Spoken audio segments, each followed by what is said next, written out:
നമസ്കാരം ഫ്രണ്ട്സ്, ഞാൻ നിങ്ങളുടെ സ്വന്തം സുജിത് വൈദ്യൻ. ജോഷ് പ്രസൻസ് നുന്നൂസിന്റെ കാഴ്ചകൾ. ഇരവികുളം നാഷണൽ പാർക്കിലാണ് നമ്മളിപ്പോൾ നിൽക്കുന്നത്. വരയാടുകളുടെ താറിന്റെ വിഹാര കേന്ദ്രം. നമ്മൾ ഇവിടം വരെ വന്നതെന്ന് വെച്ച് കഴിഞ്ഞാൽ ലേക്ക് പാലസിൽ നിന്ന് ഇറങ്ങി നമ്മൾ നേരെ വന്ന ആനച്ചാലിലാണ്. നമ്മൾ സ്റ്റേ ചെയ്യുന്ന ആനച്ചാലിലാണ്. ആനച്ചാലിൽ ഒരു ചെറിയൊരു പ്രോപ്പർട്ടി, വലുതല്ല, ഒരു 18-20 റൂമുള്ള ഒരു ചെറിയൊരു പ്രോപ്പർട്ടിയാണ് നമ്മൾ സ്റ്റേ ചെയ്യുന്നത്. ക്ലൗഡ് കാസ്റ്റിൽ എന്നാണ് അതിൻ്റെ പേര്.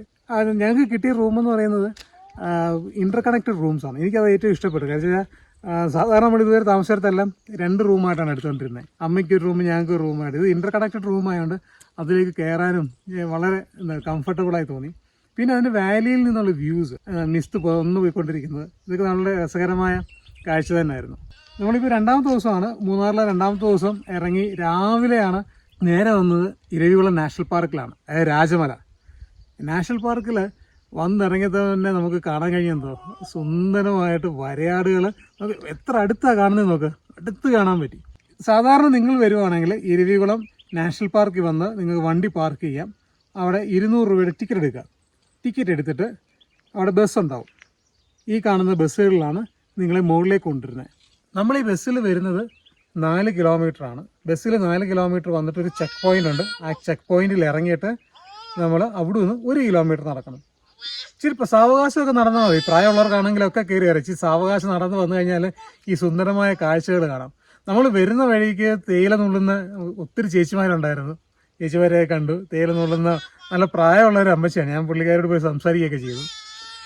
അതിനുശേഷം മേലോട്ട് വരുമ്പോഴത്തേക്കാണ് ഈ പറയുന്ന ആടുകളും ഈ കാഴ്ചയും. നമുക്ക് ഈ കാഴ്ച മൊത്തത്തിൽ ഒന്നുകൂടെ കണ്ടാലോ?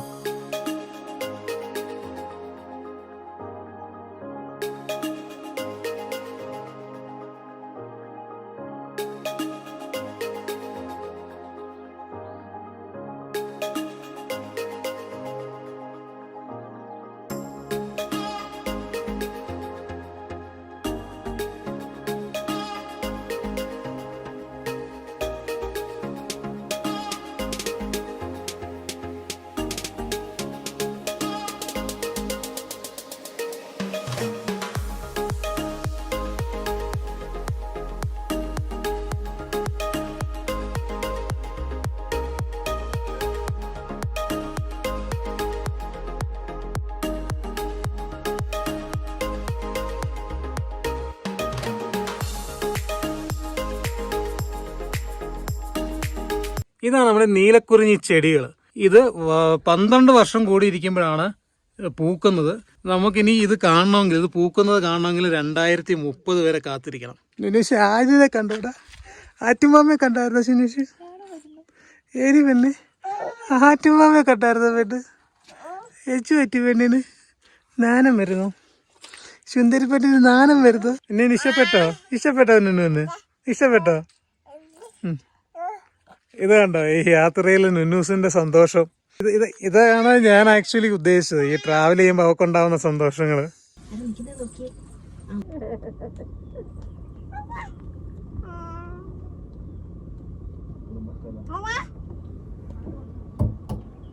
എടുത്തു കഴിഞ്ഞാൽ ചേട്ടാ നമുക്ക് രാവിലെ തൊട്ട് വൈകുന്നേരം വരെ സ്പെൻഡ് ചെയ്യാം, അങ്ങനല്ലേ? 8 മണി മുതൽ 5 മണി വരെ ഇവിടെ സ്പെൻഡ് ചെയ്യാൻ പറ്റും. വരുന്ന ബസ് തന്നെ പോകണമെന്നില്ല. ഏത് ബസ്സിലും കയറി പോകാം. ഇതിനകത്ത് ഭക്ഷണം കഴിക്കാൻ പറ്റുമോ വരുന്നവർക്ക്? ഫുഡ് കഴിക്കാൻ പറ്റില്ല. വേസ്റ്റ് ഇടാൻ പറ്റില്ല. അതുകൊണ്ട് പ്ലാസ്റ്റിക് വേസ്റ്റ്, ഫുഡ് വേസ്റ്റ് ഒന്നും ഇടാൻ പറ്റത്തില്ല. അതുകൊണ്ട് നിങ്ങൾക്ക് എന്താ പറയുന്നത്, എത്ര വൈകുന്നേരം വരെ ഇരിക്കാമെങ്കിലും നിങ്ങൾക്ക് ഭക്ഷണം കഴിക്കണമെന്ന് തോന്നിക്കഴിഞ്ഞാൽ പിന്നെ പുറത്തിറങ്ങേണ്ടി വരും. നിങ്ങൾക്ക് നടക്കാൻ ബുദ്ധിമുട്ടുള്ളവർക്ക് ഈ ബഗ്ഗി യൂസ് ചെയ്യാം. ഒരു ട്രിപ്പിന് 500 രൂപയാണ്. അതിൽ മാക്സിമം 4 പേർക്ക് കയറാം. ഇത് നല്ലൊരു, നടക്കാൻ പാടുള്ളവർക്ക് യൂസ് ചെയ്യാൻ പറ്റിയ നല്ലൊരു സർവീസാണിത്. നാഷണൽ പാർക്കിൽ നിന്ന് ഇറങ്ങി ഞങ്ങളിതേ ഓരോ കോൺ, റോസ്റ്റ് ചെയ്ത കോൺ വാങ്ങിച്ചത് നുന്നൂസും കഴിക്കുന്നുണ്ട്. നമുക്കിനി മൂന്നാർ സിറ്റിയിലോട്ട് പോയിട്ട് ബാക്കി വിശേഷങ്ങൾ കാണാം. രാജമലയിൽ നമ്മൾ താഴെ വന്ന് മൂന്നാർ വന്നു.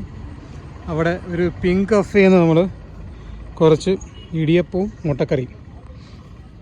നുന്നൂസ് ബെഡിൽ നല്ല ഉറക്കമാണ്. അവിടെ ഉറങ്ങുന്നുണ്ടല്ലേ. എല്ലാവരും മുട്ടക്കറി ഇത് കഴിച്ചിട്ട് നമുക്കിനി അടുത്ത സ്ഥലത്തോട്ട് പോവാം. നമ്മൾ ബ്രേക്ക്ഫാസ്റ്റ് ഒക്കെ കഴിച്ച് കഴിഞ്ഞ് ഇനി പോകുന്നത് മാങ്കുളമാണ്, ആനക്കുളം. പക്ഷെ അവിടെ പോയി ആനയെ കാണാൻ പറ്റുമെന്നൊന്നും തോന്നില്ല. ഈ നല്ല വെയിലുള്ള സമയമാണ്. പക്ഷെ എന്നാലും ഒരു ഡ്രൈവ്, അതാ ഉദ്ദേശിക്കുന്നത് നമ്മൾ മാങ്കുളം വരെ. അതെ പെണ്ണെ, അതെ അതെ അതെ. മൂന്നാർ വന്നാൽ രാജമല അല്ലാതെ മാട്ടുപ്പെട്ടിയുണ്ട്, അല്ലെങ്കിൽ ദേവികുളം ലേക്കുണ്ട്, ടീ മ്യൂസിയം ഉണ്ട്. അങ്ങനെ കുറേ ചെറിയ ചെറിയ അട്രാക്ഷൻസ് ഉണ്ട് മൂന്നാർ. അതല്ലാതെ നിങ്ങൾക്ക് പോകാൻ പറ്റുന്ന സ്ഥലങ്ങളാണ് കാന്തല്ലൂർ, വട്ടവള, മീശപ്പുലിമല, കുളുക്കുമല. മീശപ്പുലിമല ഒരു ദിവസത്തെ ട്രക്കിംഗ് ആണ്. അവിടെ പോയി ക്യാമ്പ് ചെയ്തിട്ട് തിരിച്ചു വരാം. ഫോറസ്റ്റ് തന്നെ 3800 രൂപയാണ് ഒരാൾക്ക് ചാർജ് ചെയ്യുന്നത്. അതായത് ട്രക്ക് ചെയ്ത് 7 കിലോമീറ്ററോളം ട്രക്ക് ചെയ്ത് നമ്മൾ മലയിൽ ചെന്ന് ഓവർനൈറ്റ് സ്റ്റേ ചെയ്ത് പിറ്റേ ദിവസം അതിൻ്റെ സൺറൈസ് കണ്ടിട്ടാണ് തിരിച്ചിറങ്ങി വരുന്നത്. അതാണ് ഒരു പ്രോഗ്രാമുള്ളത്. അത് നുന്നൂസിനെ കൊണ്ട് പോകാൻ പറ്റില്ല, അതുകൊണ്ട് നമ്മൾ അതങ്ങ് ഉപേക്ഷിച്ചു. അതിന് പകരമാണ് നമ്മൾ മാങ്കുളം പോകുന്നത്. കുളുക്കുമലയുണ്ട്, അത് സൂര്യനെല്ലി കഴിഞ്ഞിട്ടാണ് കുളുക്കുമല. അത് ഓൾമോസ്റ്റ് 45 കിലോമീറ്റർ ഉണ്ട്. അതും സൺറൈസ് കാണാൻ ബെറ്റർ ആയിട്ടുള്ളൊരു സ്ഥലമാണ്. ഇതൊക്കെയാണ് മൂന്നാറിൻ്റെ അട്രാക്ഷൻസ്. നമുക്ക് അങ്ങനെ മാങ്കുളത്തോട് ഓരോ എന്താ പറയുക ദൃശ്യങ്ങൾ കണ്ട് പോയാലോ.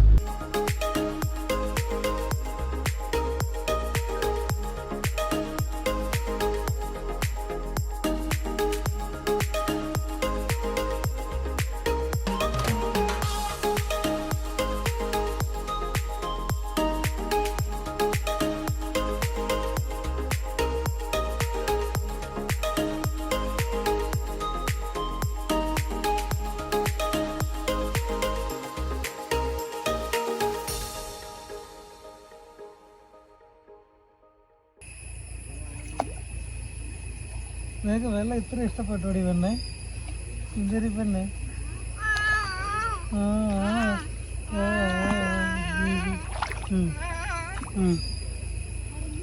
സുന്ദരി പെണ്ണോ, സുന്ദരി പെണ്ണോ.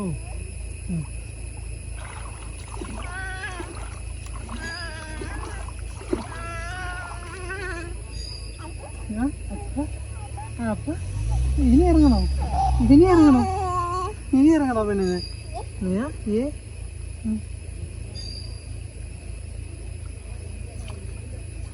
അങ്ങനെ നമ്മൾ ആനക്കുളം എത്തിയേക്കുവാണ്. ഇത്തിരി ഡ്രൈവിങ് ഇത്തിരി ഹെറ്റിക്കാണ് കേട്ടോ.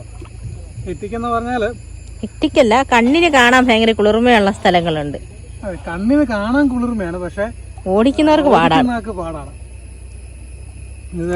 ജീപ്പിലൊക്കെ വരുവാണെങ്കിൽ കുറച്ചുകൂടെ എൻജോയ് ചെയ്യാൻ പറ്റുമെന്ന് തോന്നുന്നു. ഇതൊക്കെ എനിക്ക് ഇഷ്ടപ്പെട്ട തോന്നുന്നു വെള്ളത്തിന്.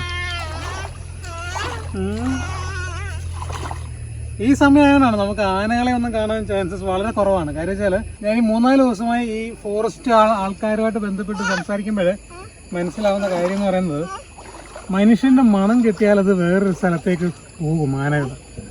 അവർക്ക് വളരെ സൗകര്യമായ സമയത്ത് മാത്രമേ വരുള്ളൂ. അതിനേറ്റവും ഉദാഹരണമാണ് നമ്മൾ ലേക്ക് പാലസിൽ രാവിലെ കണ്ടില്ലേ, ഇവളെയും കൊണ്ട് ഇനി എങ്ങനെ കയറുമെന്ന് അറിയത്തില്ല. നോക്ക് എന്തോ ഇങ്ങോട്ട് ഇറങ്ങിയ വഴിക്ക് ഇവിടെ നല്ല മീൻകറിയുടെ ഒക്കെ മണം കിട്ടിയായിരുന്നു. നമുക്ക് മേലോട്ട് കയറിയിട്ട് നോക്കണം എന്തെങ്കിലും ലഞ്ച് ഉണ്ടോ എന്നുള്ളത്. എങ്ങനെ ഉണ്ടായിരുന്നു ഊണ്? സൂപ്പറായിരുന്നു. വളരെ കുറച്ച് കറികളൊക്കെ ഉണ്ടായിരുന്നെങ്കിലും മനസ്സ് നിറഞ്ഞ് കഴിക്കാൻ പറ്റി. പ്രത്യേകിച്ച് മീൻ ഫ്രൈ അത്യാവശ്യം നല്ല ഊണ് തന്നെയായിരുന്നു, എനിക്ക് ഇഷ്ടപ്പെട്ടു. പിന്നെ നമ്മൾ നുന്നൂസിലെ ആ വെള്ളത്തിൽ കുളിപ്പിച്ച ഭയങ്കര രസമായിരുന്നു. അവർക്ക് കയറാൻ മടിയായിരുന്നു അകത്തു നിന്ന്. പിന്നെ ഒരു പരുവത്തിൽ വലിച്ചെടുത്തുകൊണ്ടാണ് നമുക്ക് ഊണിന് കയറിയത്. ഊണ് സൂപ്പറായിരുന്നു കേട്ടോ. ഇനി നമുക്ക് തിരിച്ച് നമ്മുടെ താമസിക്കാത്തോടെ പോയാലോ. നമ്മൾ താമസിക്കുന്ന റിസോർട്ടില്ലേ, അവരുടെ ഒരു സ്പെഷ്യൽ ബിരിയാണി ഉണ്ടെന്ന് പറഞ്ഞു. എന്നാൽ പിന്നെ നമുക്ക് ടേസ്റ്റ് ചെയ്യണം, അത് നിങ്ങളെയും കാണിച്ചു തരണമല്ലോ. ഞാൻ അവരോട് പറഞ്ഞു റെഡിയാക്കി നമുക്ക് ഡിന്നറിന് താഴെ വരാമെന്ന് പറയും. അങ്ങനെ നമ്മൾ താഴോട്ട് പോവാം. നമുക്കതൊന്ന് പോയി നോക്കിയാലോ. അപ്പോൾ അങ്ങനെ നമ്മുടെ ക്ലൗഡ് കാസ്റ്റിൽ ഡിന്നറെല്ലാം സെറ്റ് ചെയ്ത് വെച്ചിരിക്കുകയാണ്. വാഴയിലൊക്കെ പൊതിഞ്ഞ് സൂപ്പറായിട്ട് എന്തൊക്കെയോ വന്നിട്ടുണ്ട്. ഇത് ചിക്കനാണെന്ന് തോന്നുന്നു, എന്തൊക്കെയോ ഐറ്റംസ് വന്നിട്ടുണ്ട്. ഷെഫ് നമ്മളുണ്ട്. ഷെഫ് എന്താ പേര്? സുധീഷ്. ഷെഫിൻ്റെ പേര് സുധീഷ് എന്നാണ്. പറഞ്ഞു ഷെഫ്, എന്തൊക്കെയാ ഐറ്റംസ്? ഇത് ചിക്കൻ മെഴുക്കുവരട്ടി, ഇത് ഇല ബിരിയാണി. അപ്പോൾ ഞാൻ നീ പറഞ്ഞ അടുത്ത് വെച്ചേ അങ്ങോട്ട്. കുഞ്ഞത് ഓപ്പൺ ചെയ്യുകയാണ്.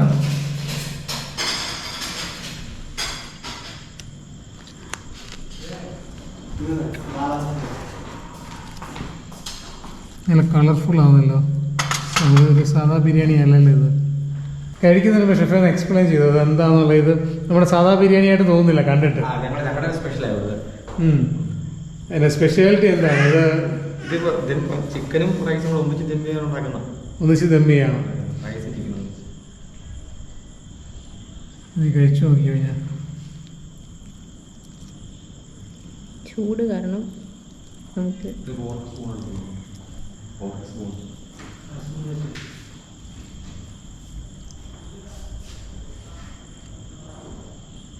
എന്ത് ഫ്ലേവറാണ് കിട്ടുന്നത് എനിക്ക്? നമ്മൾ ഇതുവരെ ഇതായിരുന്നു പ്രിപ്പയർ ചെയ്തിട്ടുള്ള ബിരിയാണിയിൽ നിന്നൊക്കെ എൻ്റെ ഒരു ഡിഫറെൻ്റ് ഒരു ബിരിയാണിയാണിത്. ഇത് ആക്ച്വലി കേരളമായിട്ട് എനിക്ക് തോന്നുന്നില്ല. നമ്മുടെ ഈ ദിണ്ടിക്കൽ ബിരിയാണിയുടെ എന്തെങ്കിലും ഒരു സാധനം വരുന്നുണ്ടോ? അതേപോലല്ല, പക്ഷെ അതേപോലത്തെ ഒരു കളറും മിക്സ്ചറും ഒക്കെ ആയിട്ടാണ് തോന്നുന്നത്.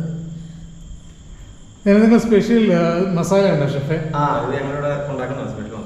സ്പെഷ്യൽ മസാല ആണ്. അത് ദിണ്ടിക്കൽ ബിരിയാണിയുടെ ഒരു സ്റ്റൈലാണ്, പക്ഷെ നിങ്ങളുടെ ഓൺ മസാലയാണല്ലോ.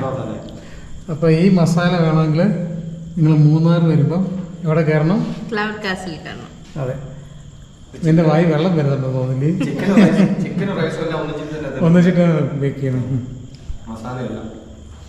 കുഞ്ഞ ജ്യൂസ് വന്നിട്ടുണ്ട്. ഇത് ചിക്കൻ എങ്ങനെയുണ്ടോ? ഇത് ചിക്കനും രസമുണ്ട്.